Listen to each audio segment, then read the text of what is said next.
Hello friends, I am coming. আজকে নিয়ে চলে এসেছি ভেড়ার মাংস রান্না। মা বলছে আজকে ভেড়ার মাংস রান্না করবে, তো মাংসটা প্রথমেই দেখিয়ে নিলাম।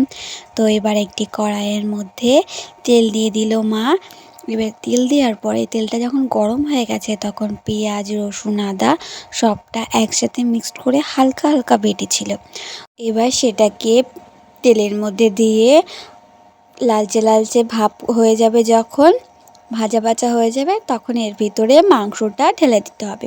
ঢেলে দিয়ে ভালো করে নাড়াচাড়া করতে হবে যাতে কড়াইয়ের নিচটা যাতে লেগে না যায়, তাহলে পোড়া পোড়া ভাব হয়ে যাবে।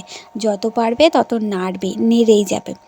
তারপর এর ভিতরে জিরে গুঁড়ো দেবে, দিয়ে এর ভেতরে নুন, লঙ্কা এগুলো দেবে, দিয়ে নাড়তেই থাকবে।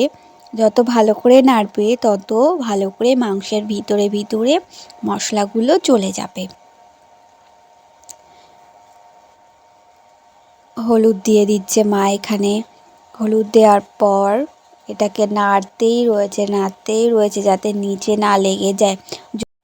খুব ভালো করে নাড়াচাড়া করতে হবে যাতে সমস্ত মশলা মাংসের সাথে মিশে যায় এবং ভালোভাবে মিক্সড হয়ে যায়।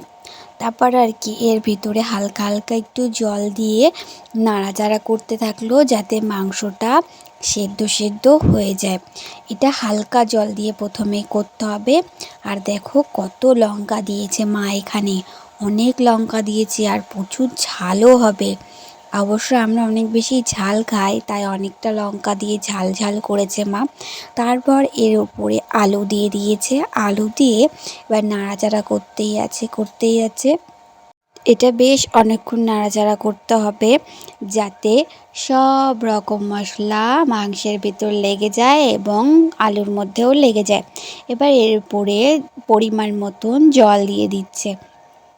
জল দেওয়ার পর এটাকে হালকা হালকা নেড়ে এটার উপর একটা কিছু দিয়ে চাপা দিতে হবে যাতে সেদ্ধটা হয়ে যায় আলু ও মাংস।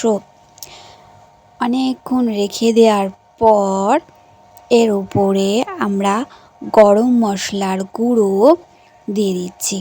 গরম মশলার গুঁড়ো দিয়ে দেওয়ার পর হালকা হালকা নাড়াচাড়া করতে হবে যাতে মাংসর মধ্যে মিশে যায়। এবং এটা তৈরি হয়ে গেছে বলে আমি মাকে বললাম, মা একটু আমাকে দাও তো খাই। মা বলছে দাঁড়া একটা বাটি নিয়ে আসি, তোকে দিচ্ছি। আর কি রেডি হয়ে গেল। বাই, নেক্সট ভিডিওতে আবার দেখা হচ্ছে।